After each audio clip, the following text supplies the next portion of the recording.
Shalom, selamat pagi Bapak Ibu Saudara-saudari yang kami kasihi di dalam Tuhan Yesus Kristus. Kembali kita bertemu melalui renungan firman Tuhan yang akan kita baca dan dengarkan bersama hari ini. Mari kita menyatukan hati kita di dalam doa. Tuhan Yesus yang baik, hati kami sungguh selalu melimpah dengan ucapan syukur dan terima kasih buat nafas kehidupan dan hari yang baru yang Tuhan Yesus karuniakan kepada kami untuk kami jalani sepanjang hari ini. Berkati dan urapi firman-Mu menjadi pelita yang menerangi kehidupan kami. Dalam nama Tuhan Yesus kami berdoa. Haleluya. Amin. Renungan firman Tuhan yang akan kita baca dan dengarkan hari ini tertulis dalam Matius pasal yang ke-8 ayat 28 sampai 34. Demikian bunyi firman Tuhan. Setibanya di seberang, yaitu di daerah orang Gadara, datanglah dari pekuburan dua orang yang kerasukan setan menemui Yesus. Mereka sangat berbahaya sehingga tidak seorang pun yang berani melalui jalan itu. Dan mereka itu pun berteriak, katanya, "Apa urusanmu dengan kami, hai anak Allah? Adakah engkau kemari untuk menyiksa kami sebelum waktunya?" Tidak jauh dari mereka itu, sejumlah besar babi sedang mencari makan.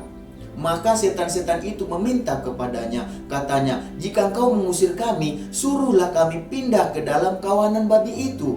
Yesus berkata kepada mereka, "Pergilah." Lalu keluarlah mereka dan masuk ke dalam babi-babi itu.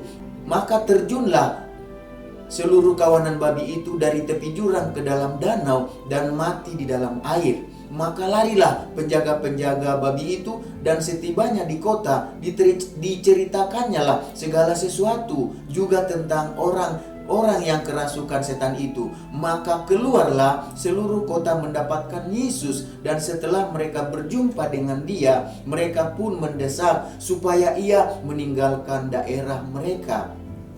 Dari ayat-ayat yang kita baca dan dengarkan hari ini, kita akan berbicara tentang Tuhan Yesus berkuasa atas setan.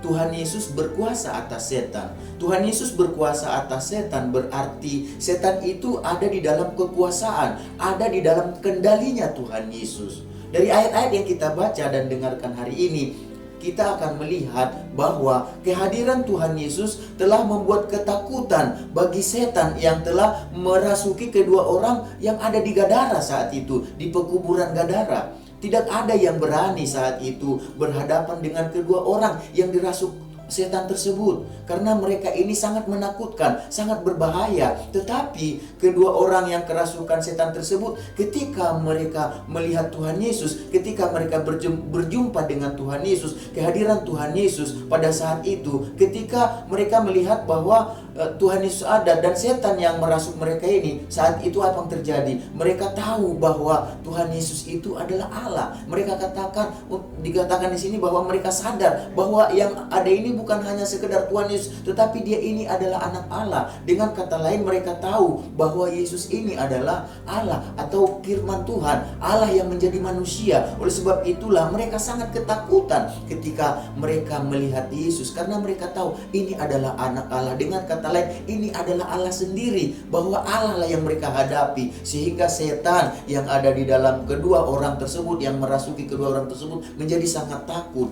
Dengan kata lain, Tuhan Yesus adalah Allah itu sendiri. Itulah sebabnya setan yang merasuki kedua orang tersebut sangat ketakutan melihat Tuhan Yesus. Mereka takut karena mereka tahu bahwa mereka sedang berhadapan dengan Allah yang berkuasa atas mereka. Dan ketika setan yang merasuk kedua orang tersebut melihat Yesus, mereka meminta supaya mereka tidak disiksa sebelum waktunya. Sebelum waktunya artinya mereka tahu siapa diri mereka. Mereka tidak bisa berhadapan dengan Tuhan Yesus yang berkuasa atas mereka. Sehingga apa yang terjadi? Sehingga mereka meminta jika Tuhan Yesus mau mengusir mereka keluar dari kedua orang yang dirasukinya. Mereka meminta supaya Tuhan Yesus mengusir mereka dari kedua orang tersebut dan dipindahkan kepada sejumlah babi-babi yang saat itu sedang mencari makan.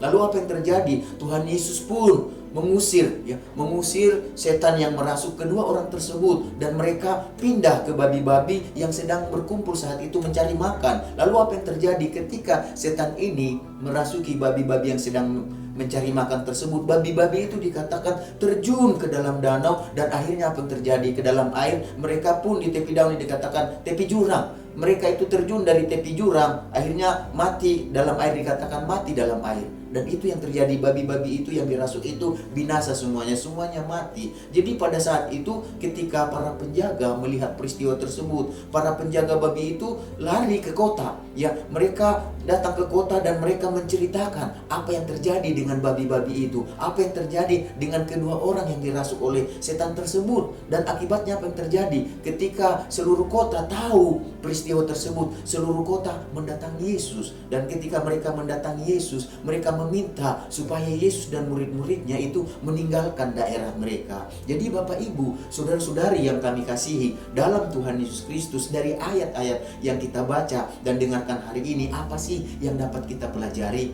Ada dua hal yang dapat kita pelajari dari peristiwa, dari ayat-ayat yang kita baca pada pagi hari ini. Yang pertama, bahwa Tuhan Yesus berkuasa atas setan. Tuhan Yesus itu memiliki kendali, memiliki kekuasaan atas setan. Setan ada di dalam kekuasaan dan kendalinya Tuhan Yesus. Ketika Tuhan Yesus mengusir setan untuk keluar dari kedua orang yang dirasukinya, dikatakan dirasuk oleh setan, maka setan tersebut taat kepada perintah Yesus. Tuhan Yesus katakan keluar dari orang yang dirasuk tersebut, maka setan yang merasuki orang tersebut keluar pada saat itu. Artinya Tuhan Yesus ini perintahnya itu ditaati oleh setan-setan pada saat itu. Tuhan Yesus tahu bahwa dia berkuasa, dia mengendalikan setan. Setan pun tahu bahwa mereka tidak berkuasa atas Yesus. Yesuslah yang berkuasa atas mereka. Setan tahu bahwa mereka nggak bisa kendalikan Yesus. Yesuslah yang kendalikan mereka. Jadi setan ada di dalam kekuasaan dan kendali Tuhan Yesus. Itu yang perlu kita pelajari pada pagi hari ini. Dan yang kedua, kita perlu mempelajari, selain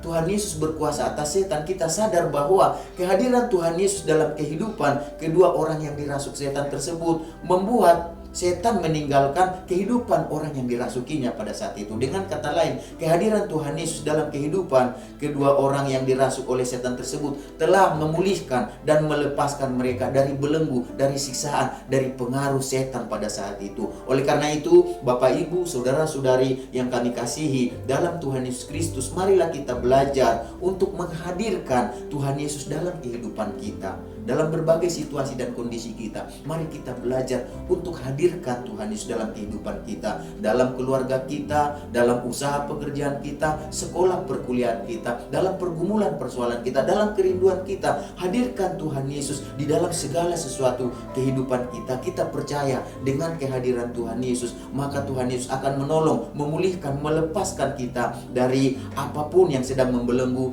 yang sedang mengikat, yang sedang menggumuli kehidupan kita. Kita percaya di dalam Tuhan Yesus kita akan dipulihkan, dilepaskan, ditolong, oleh karena Tuhan Yesus berkuasa bukan hanya atas setan, tetapi berkuasa atas hidup kita, atas pergumulan kita semuanya. Mari kita bersatu di dalam doa. Tuhan Yesus, kami mengucap syukur, berterima kasih buat firman-Mu. Biarlah firman-Mu bukan hanya disampaikan dan didengarkan, tetapi kami mau lakukan dalam kehidupan kami.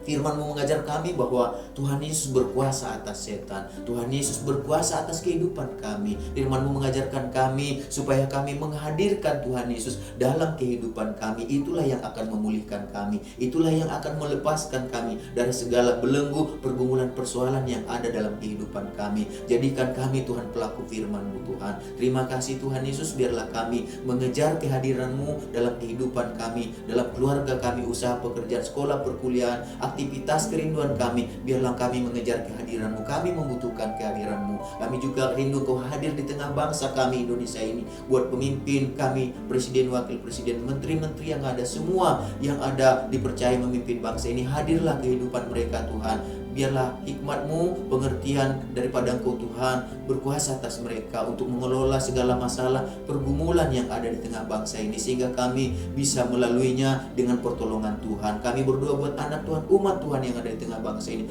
Berkati mereka, pakai mereka menjadi berkat bagi bangsa ini. Kami berdoa secara khusus buat umat-Mu yang digembalakan oleh Bapak Pendeta Ali, amin. Umat-Mu yang ada di JSS, berkati Tuhan. Dan kami semuanya mendengar renungan firman Tuhan pagi hari ini. Dari Tuhan Yesuslah pertolongan kami. Dari Tuhan Yesuslah perlindungan, kekuatan kami. Oleh sebab itu sertailah kami Tuhan sepanjang hari ini. Segala berkat yang terbaik yang Kau janjikan dalam firman-Mu biar menjadi bagian kami sepanjang hari ini. Dalam nama Tuhan kami berdoa. Haleluya. Amin. Selamat beraktivitas. Tuhan Yesus memberkati kita semuanya.